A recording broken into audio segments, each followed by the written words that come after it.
Katonda waffe ow'ekisa n'ekitiibwa ekingi n'okusaasira ebitenkanika, tukugulumiza tukutendereza olw'omukisa gw'otuwadde okuyita ku mukutu guno okuwuliziganya mu kusinza kuno okw'akawungezi ka leero.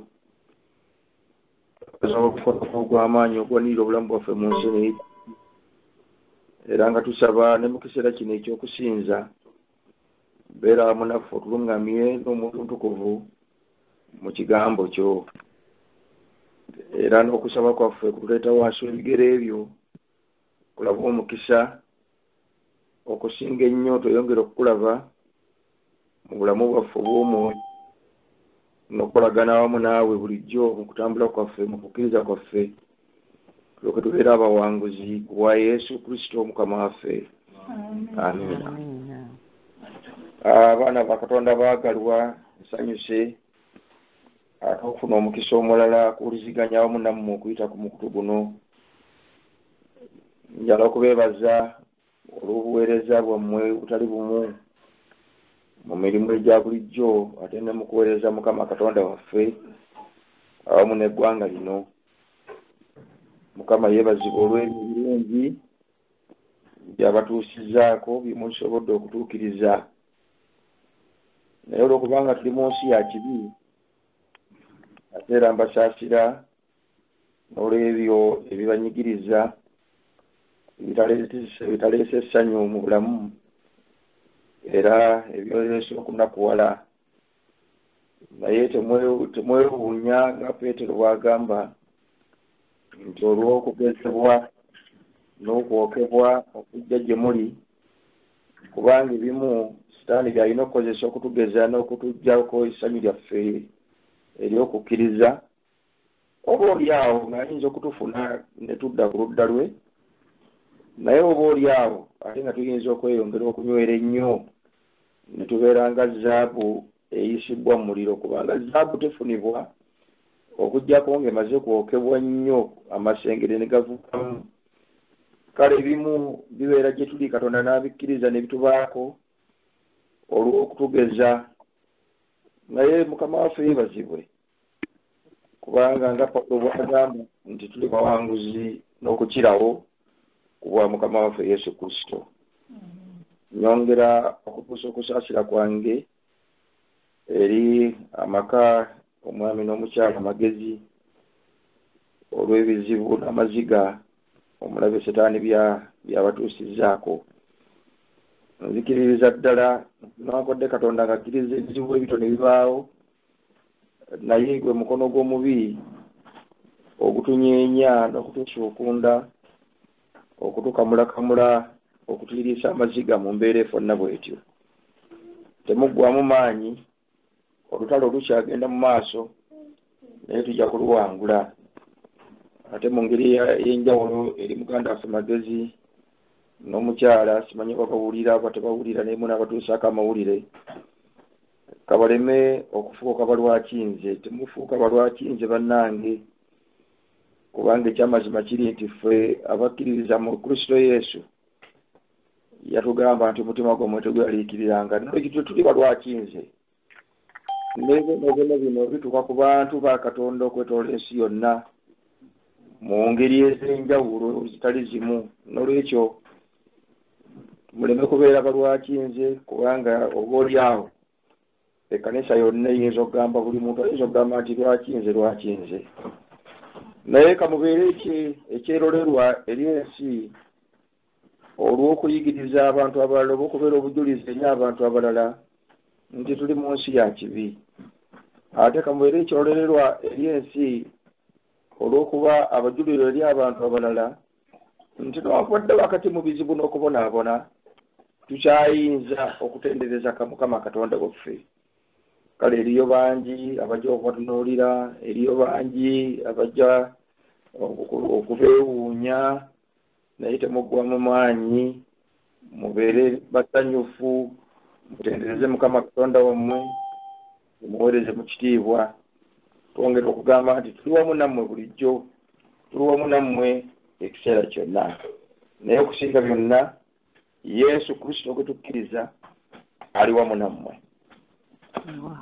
Kino abaagalwa ate yatukyusa ebirowoozo byaffe eri ekyokuyiga Mukama kyampadde tugabane. Nfunye omukisa okubanga ndi nammwe ku mukutu erudda eno ate ku lukalu luno lw'Amerika, naye nendowooza nti omukisa guno nja gukozesa okuyiga wamu nammwe ku kigambo ekikwata ku spiritism. Ngeri ey'enjigiriza gyenjagadde tufunemu ebyokuyiga ebyenjawulo nga bigenda biddiringana mu series ez'enjawulo. Leero ne ku Friday ne ku Saturday ne wiiki ejja kubanga nkyaliwo. Nsuubidde okubona nga 4 oba 5 ebijja okugenda nga biddiringana ku nsonga eno. Kyamazima Obwadventist bulina ebintu ebyenjawulo bye tusinzaako ku bannaffe abalala mu kutegeera ekigambo kya Katonda ate n'enkwe za Setaani. Era bw'obeera Omwadvent waliwo ebintu by'oteekwa okuba nga byebyo bimanya nga bikola enjawulo ku bannaffe, ku ntegeera ey'abannaffe abalala betukkiririza awamu mu Bayibuli era abasinza Yesu Kristo okubeera omulokozi baabwe. Ffe Abadventist twa Sabbiiti nga yanjawulo okuva ku bakristaayo abalala, era tutwala okukkiriza mu kifo ekitukuvu obuweereza bwa Mukama waffe Yesu Kristo bwaliko kaakano mu kifo ekisinga obutukuvu mu ggulu, nga tukikkiriza mu ngeri ya njawulo. Weewaawo nga bw'ogenda wala tojja kubisangayo. Ate era tukkiriza nti Yesu Kristo ajja kudda omulundi ogwokubiri, tumulabe amaaso n'amaaso. Okujja kwa Kristo omulundi ogwokubiri kujja kuba kwa njawulo nga kulabikira ddala nga tewali muntu agamba munne tulinye ennyonyi oba tugende mu bbaasi oba tukwate eryato tugende egindi okumusisinkanayo, naye agamba buli liiso lirimulaba. Kale ekyo tukikkiriza mu ngeri ya njawulo obutafaananako nzikiriza endala singa mbadde wakukiyigiriza ekyo kyokka. Ate era ne tukkiriza ne mu mateeka ga Katonda nga tukkiriza nti gakola mu bulamu bwaffe gegalaga empisa ze, era mu ngeri gye tukkiriza mu ngeri ya njawulo n'abantu abalala. Kati tulina ebyokuyiga ebyenjawulo ebifo nabyo bito, naye nekino ekya spiritism nakyo kya njawulo, kyekimu ku ebyo ebikola enjawulo mu Bwadventist ku bukristaayo obulala. Kuba bwe njogera ku bukristaayo obulala mukitegeera nti buli yenna akwata Bayibuli ng'atakkiriza mu Yesu Kristo twandirowooza nti mukristaayo, era kiba kituufu okumuyita omukristaayo, a Christian. Naye olw'okubanga bwe tutuuka mu bye tukkiriza mu kigambo kya Katonda tufunamu enjawulo bwe twegeraageranya ku kigambo kya Katonda ne bitukkiriza n'abalala. Era ekimu ku byo kyekigambo kino ekya spiritism. Nandisabye era nsaba mu nnaku ezinaddiŋŋana buli omu agezeeko okuwuliziganya ne munne n'okufuna ekiseera ekyokugoberera ebigambo bino. Ekyokuyiga kino njagadde okukyesigamya mu byawandiikibwa ebisangibwa mu bbaluwa ya Pawulo eri Abaefeso essula y'omukaaga nga nja kusomamu ennyiriri 2, olunyiriri lw'12 era n'olw'13. Zigamba, kubanga tetumeggana na musaayi na mubiri, wabula n'abafuga ensi ab'omu kizikiza kino n'emyoyo egy'obubi mu bifo eby'omu ggulu. Kale mutwalenga ebyokulwanyisa byonna ebya Katonda, mulyoke muyinzenga okuguma ku lunaku olubi, era bwe mulimala okukola byonna musobole okuyimirira. Kubanga tetumeggana na musaayi na mubiri, mu lunyiriri olw'12. Omutume Pawulo bwe yali ng'awandiikira aba Efeso abantu bano tebasooka kubeera bakristaayo. Abantu bano baali bannaggwanga nga si Bayudaaya, kubanga Mukama waffe Yesu Kristo bwe yali nga ayambala obuntu bwaffe ng'afuuka omuntu yazaalibwa mu ggwanga ery'Abayudaaya. Abayudaaya bali bamaze emyaka mingi nnyo okutandikira eri ku bajjajja baabwe eri ku Baibulayimu nga bategedde Katonda ow'amazima, Katonda ow'omu ggulu, Katonda omutonzi w'ebintu byonna eyakola eggulu n'ensi n'eggye lyabyo lyonna. Era okuviira ddala emabega eyo bo baasinzanga Katonda oyo ow'amazima. Engeri endala ez'obusamize tezaali mu bo, wabula baazikoppanga okuva mu mawanga amalala. Ebiseera bye baamala e Misiri, ebiseera bye baamala e Bwasuli, ebiseera by'emyaka gye baamala e Babilooni, eyo gye bajjanga engeri ez'obusamize. Naye mu bo okuviira ku bajjajjaabwe Ibulayimu, Isaaka, Yakobo baasinzanga Katonda ow'amazima era nga naffe gwe tukkiriza, Katonda owa Bayibuli ey'ebikkulanga gye bali okuyita mu bajjajjaabwe n'okuyita mu bannabbi. Era y'ensonga lwaki olw'okubanga baalina essuubi eritafaananga essuubi ly'abamawanga amalala, essuubi ery'okujja kwa Kristo, essuubi ery'Amasiya, kabaka ow'abakabaka agenda okufuga ensi zonna emirembe gyonna nga yagenda okuwa obulamu obutaggwaawo. Essuubi eryo baamala nalyo ebbanga ggwanvu, y'ensonga lwaki Yesu Kristo bwe yali nga ayambala obuntu yakkira mu ggwanga lino ery'Abayudaaya. Naye obukristaayo bwe bwatambula ne butuuka mu mawanga amalala, ne butuuka n'okufuna ekkanisa ez'abakristaayo mu mawanga amalala, abantu bano baasangibwanga balina ate engeri endala ez'obusamize ezaalwawo ennyo mu bo era ezaakola emiziziko emingi mu bulamu bwabwe bw'ekikristaayo. Y'ensonga lwaki Pawulo bw'awandiikira Abeefeso ayaŋŋanga okubategeeza entalo zaabwe ze baalina ne mu mbeera esinga okutegeera kwabwe. Kyava agamba mu nnyiriri 12 nti mu lutalo olw'obukristaayo mulimu n'emyoyo egy'omukizikiza. Singa oli akubuuzizza nti spiritizimu kiki, ekyokuddamu mu bufunze kyandibadde nti zenzikiriza ezisangibwa mu baana b'abantu nga balina enjigiriza baleetera okuba n'empuliziganya ate n'enkolagana n'emyoyo egitabeera n'abaana b'abantu. Supernatural beings, njala kukozesa ekigambo ekyo, supernatural beings, nti waliwo emyoyo, waliwo engeri z'ebitonde naye nga tezirabika n'amaaso era nga tezirina mbeera oba engeri ez'abaana b'abantu aba bulijjo, tezirina mibiri egibeera n'abaana b'abantu.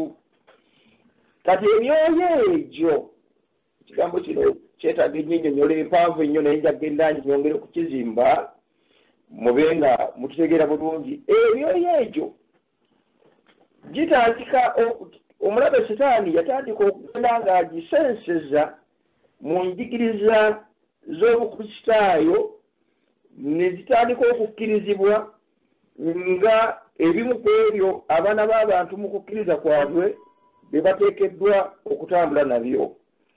Emyoyo gino gisooka okwegamba nti giva mu nsi eteri eno yaffe, naye awamu ojja kusanga nga gyogerwako ng'egivudde mu nsi ey'abafu. Ate awalala musange nga gyogerwako ng'egiva mu nsi ey'abeesiimi.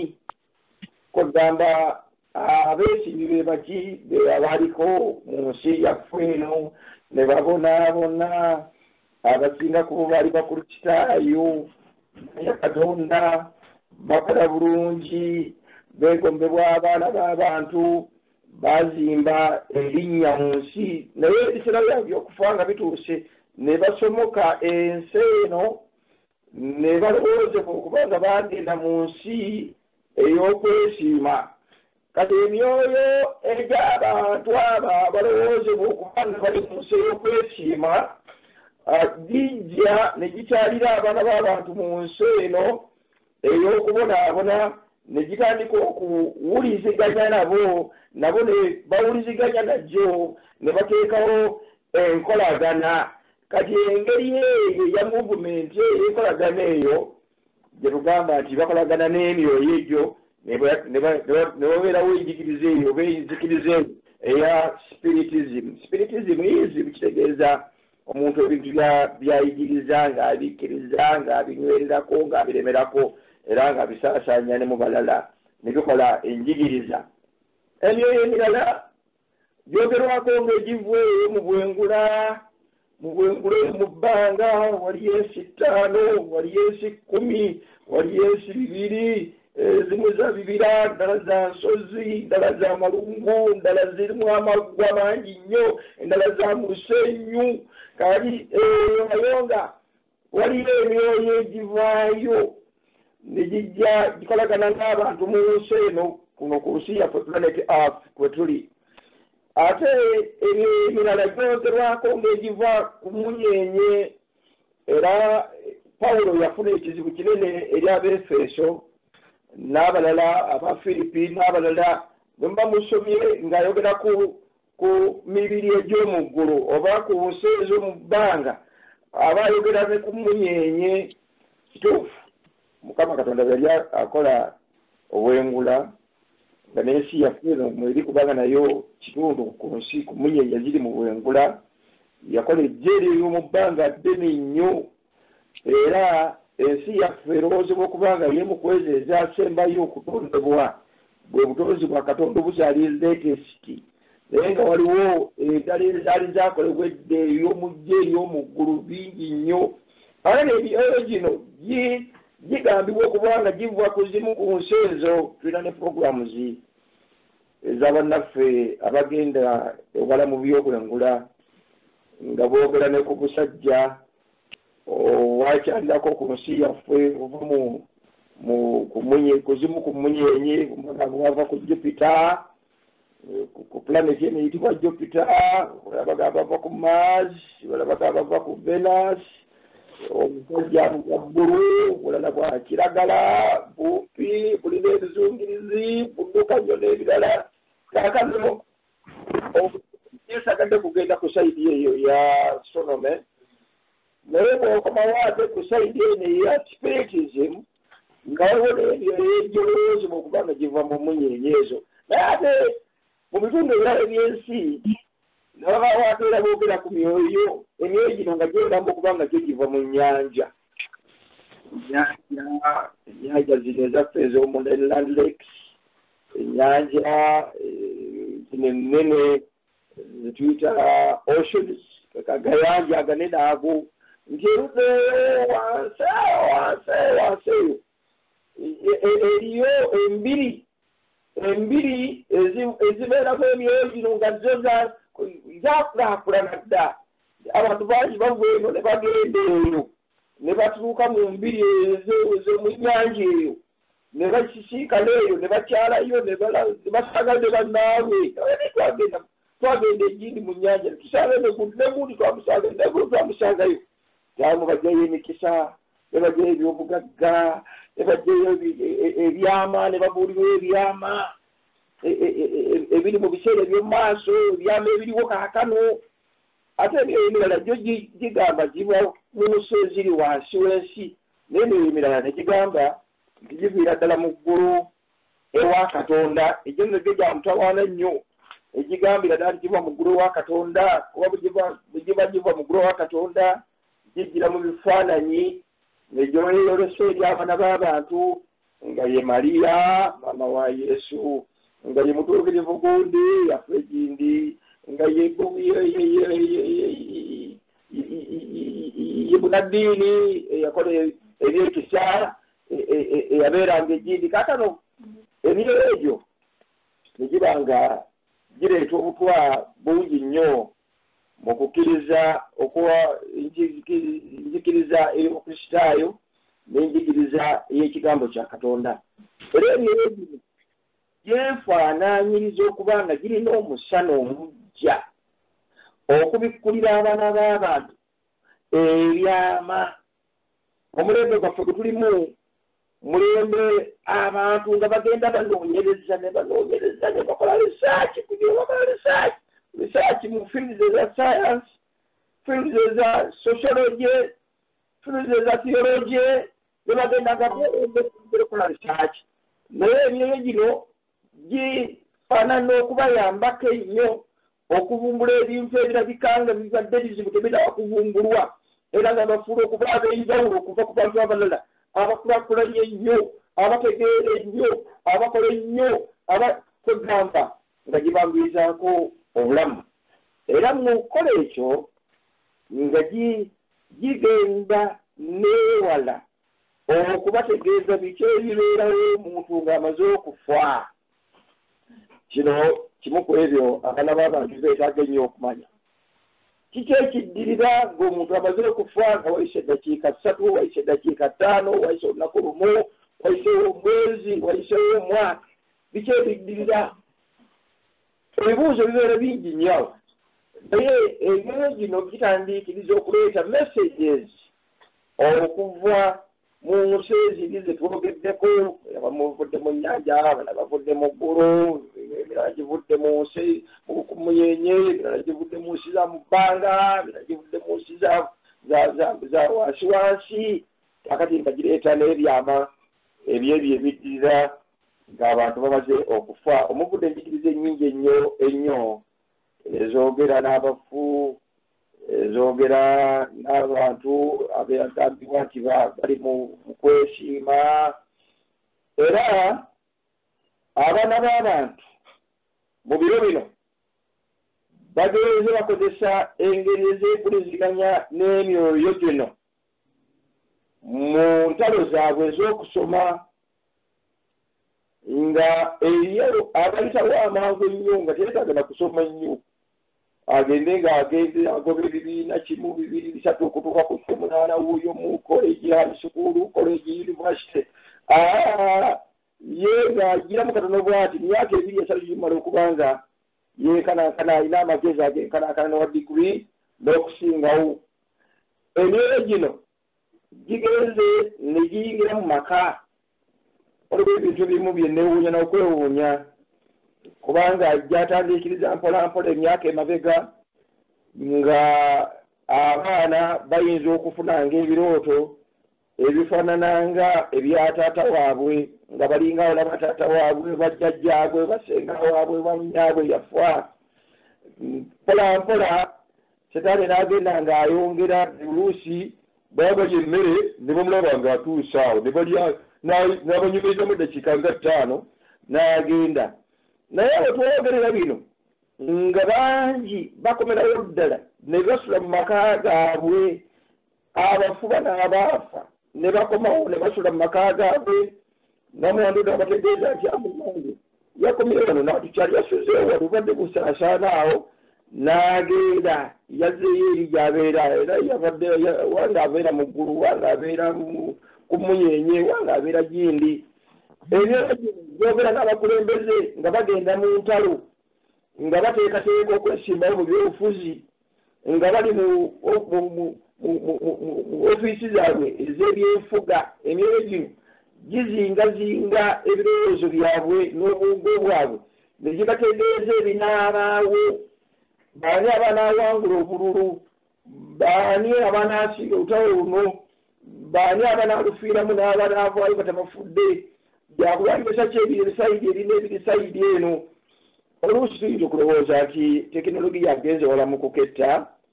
Kituufu, waliwo tekinologiya agenze wala mu byobukesi, naye ate waliwo n'abalwana entalo zaabwe bo nga alina bubeezi namugga oguli awo, alina bubeezi anyiika bunyezi ku peesa, oli najja ku screen n'amutegeeza n'amulaga olutalo nanga lugenda okufaanana, naye ng'amulaga muntu, amulaga ku screen. Naye nga n'abalala bayinza okudda mu lukiiko nga bateesa n'oyimirira wakati waabwe n'abategeeza obutabujja kufuna ebyokulwanyisa bitiribwe biti ne bagenda mu maaso n'ebyo tebifuna bwe bityo. Ebyo byegimu gikolaganye n'abantu mu businesses. Competition eri waggulu nnyo naye bayinza batya okuba nga bavunuka babeere nga bafuna amagoba mangi mu businesses. Ayitawo akwata kkubo ki asuubula luddawo akolagana ne maani awugula atya abantu okuba nga bagulawe okusinga abalala. Emyoyo egimu giyingidde mu sports, emyoyo egimu gigenze mu fields ez'obujjanjabi nazo gyennyini ne gyekwatiramu okujjanjaba abaana b'abantu ne gyogera nabo ne gibategeeza ne lwaki endwadde zino zizze ne wagye ziva naddagala ki gye bateeka okulifuna. Era bali bangi nnyo bagamba nti nze ne wembanga ndi waka omujjanjabi wange ali jiibi kale bwe zibeeresaago ziti atandika okunkwatamu n'akolako masaagi n'akwatakwata mu mugongo awo n'akwatakwata n'akamulakamula n'ebifata bye bityo naye nga bakozesa amaanyi gano ageekiririza ag'emyoyo emibi. Emyoyo gino nagadde okubategeeza abagalwa kubanga olwaleero ngenda kukola bukozi nyanjuliro. Nagadde okubategeeza emyoyo gino tegitandise butandisi mulembe gwaffe naye omulabe Setaani yagizimba dda okutandikira ddala mu buwangwa bw'abaana b'abantu bonna mu nsi zonna kubanga abamu balina amannya ag'enjawulo ge bakozesa ku myoyo gino. Abamu bakozesa bayita bajjajja. Kigambo kinene nnyo bw'owulira omuntu ono agamba bajjajja. Abalala bakozesa ebintu ebiringa ebyokusaagasaaga nabaga nti empewooze waffe omanye empewooze waffe zaagala kino omanye empewooze waffe abaana batwaleko ewaabwe empewooze wabwe zibafuweko naye nga bawogera ku kintu kyetuyita spiritism. Abalala bakozesa ekigambo mizimu. Omuzimu gwanga n'osula mu nnyumba, omuzimu gwanga n'okwambala engatto, omuzimu gwa ssenga gumbonyaabonya, omuzimu gwa jjajja gwatugamba tugende tulima ebijja, omuzimu gwagundi gwangamba okukola emirimu gwangana okufumbirwa, omuzimu guno gwangana okukola kino. Kwegamba abalala bakozesa ebigambo ebyo kubanga obuwangwa bwaffe nabwo omulabe Setaani yabuzimbamu engeri ezo. Obuwangwa obw'abantu bonna bulina engeri ezifaanaganako bwe zityo. Abalala bagiyita misambwa, abalala bagiyita mandwa, abalala bagayita mayembe, ate abalala bakozesa ekigambo ekirijje n'olubaale. Era nno omulabe Setaani bwe yatandika n'azimba omusingi okufaanaganako bwe gutyo, eyo gy'avudde n'alyoka atandika okubiseeseza mu bukristaayo. Mu bukristaayo tutandise okwolesebwa bamalayika ab'enjawulo. Mu bukristaayo tutandise okulaba bakristo ab'obulimba. Mu bukristaayo abatuukirivu ab'edda batandise okukyalira abatuukirivu abaleero. Abamu ne batandika n'okusinzanga nabo mu makanisa ne bakolanga ebyamagero ne babuuliranga enjiri ey'okucamuka okwekika ekyawaggulu ennyo ne batandika okukolanga ebintu ebiringa okuwonya ne bayingira mu counseling kubudaabuda kubanga omulabe Setaani amanyidde ddala nti ensi agiradde ku bunkenke kubanga abaana b'abantu beeraliikirira nnyo. Abaana b'abantu balina empisa nnyingi. Abaana b'abantu balina okutamattira mu ngeri ezitali zimu. Abaana b'abantu balina obuteeziyiza si ekyo kyokka naye abaana b'abantu balina eddalu si ekyo kyokka. Abaana b'abantu bajingajinga. Abaana b'abantu baagala essanyu okusinga Katonda. Abaana b'abantu kugamba bagenze bakyukakyuka mu ngeri zaabwe. Kaakati olw'okubanga bakuwagwa wadde olw'okubanga bali bakajjanja bali fanatic tukaita kajjanja olw'okubanga bakajjanja baluvu bamululu ate ku ludda olulala beeraliikiridde ku ludda olulala batidde. Kati omulabe Setaani kyavaddira ebyo bye yateekedda mu misingi gy'obuwangwa bwabwe n'abiyingiza ne mu kukkiriza kwabwe n'azimba engeri eno kati efuuse enzikiriza ey'omulembe eya spiritism. Abaana ba Katonda bagalwa, njagadde okubanjulira ensonga eno enkulu. nga mbajjukiza ebyawandiikibwa bitwatandise nabyo. Omutume Pawulo agamba nti tulina olutalo, naye olutalo luno bwe tuba tululwana tolwana na muntu.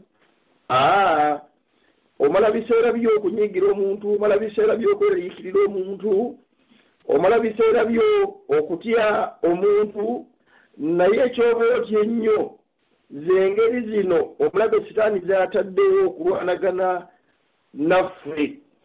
Njala kuddamu okusoma ekyawandiikibwa, kubanga tetumeggana na musaayi na mubiri, wabula n'ab'amasaza n'ab'obuyinza n'abafuga ensi ab'okuzikiza kino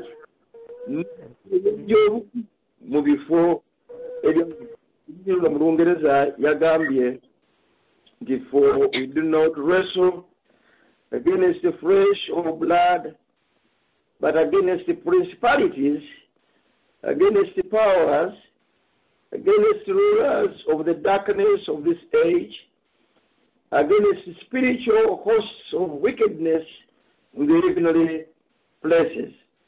Therefore, take up the whole armor of God, that you may be able to withstand in the evil day, and having done all, to stand. Mbagaliza ekisa kya Katonda bwe tunaawo tunayongera ekigambo okuyiga ekigambo kino. Njagadde mu lesoni yaffe eddako tuyige emyoyo gino emibi kyekiki. Emyoyo gino kyekiki ddala ddala? Bantu oba myoyo gy'abali abafu oba mizimu nga bwe tugitegeera mu ntegeera yaffe, oba bitonde biri awo Katonda yabitonda okuva mu nsi ezo zitwogeddeko, oba bebyo byennyini ebiva mu ggulu mu beesiimi bali abaafu edda, oba be bajjajja abajja ne batukyalina, oba biki ebyebi gino biki ddala?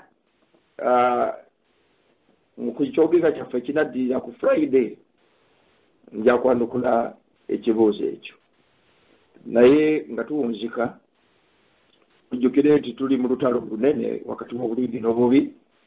Olutalo luno lukyagenda mu maaso, ffe tukkiriza nti tuli kumpi okuggwa Mukama waffe Yesu akubye obwakabaka bwe. N'olw'ensonga eyo bw'oba olwana olutalo luno tegeera nti ate waliwo ne forces ezisukkiridde obuyinza obubwo n'obwange, ezisusse embeera ey'abaana b'abantu eya bulijjo. Oba olyawo n'oyo gw'onyiigira ayinza okuba ng'omulabe sitaani amukozesa, naye nga aliko emyoyo gino emibi tunayembule kukiyiga mujja kukiraba. Naye ate naawe oyinza okuba nga olina ebikusukkiridde amaanyi, ng'olaba eddalu liyimuka nnyo, ng'olaba olina by'oyagala okusinga Katonda, ng'olaba ng'oyitawo ng'oli addicted, nga tokyasobola kwefuga. Oba oliawo mu kyokuyiga kino onoovako kyoyiga okwongera okutegeera engeri setaani gy'atuwalulamu okulutwala mu bubi. Saa Mukama abawa omukisa. Kitaffe ow'ekisa tusaasire mu bigambo bino nga tubiyiga okubeere okubitegeera obulungi. Abaddu bo n'abazaana bonna bali ku mukutu guno obaggulirewo amagezi gaabwe n'emitima gyabwe okwongera okutegeera ebigambo bino obaokyawo Mukama. Ng'omulabe ng'omuddu wo Pawulo bwe yatulabula tunaayinza okuyimirira eri enkozi zonna ez'omubi. Era tusabira kusinga ennyo amaka muddu wo n'omuzaana w'amagezi basaasire obakubagize n'ekisa kino setaani okusinga nga bwe kigwana, naye obasanyuse mu kisa kyo n'okusaasira. N'abantu bonna bawa omukisa. Bangi balina ebizibu, balina okwegayirira okutali kuwagirizimu, basobeddwa beeraliikiridde batidde, naye omukono gwo ogw'amaanyi omugabirizi ogutalemwa kagubalokole mu byonna wa Yesu Kristo Mukama waffe. Amiina.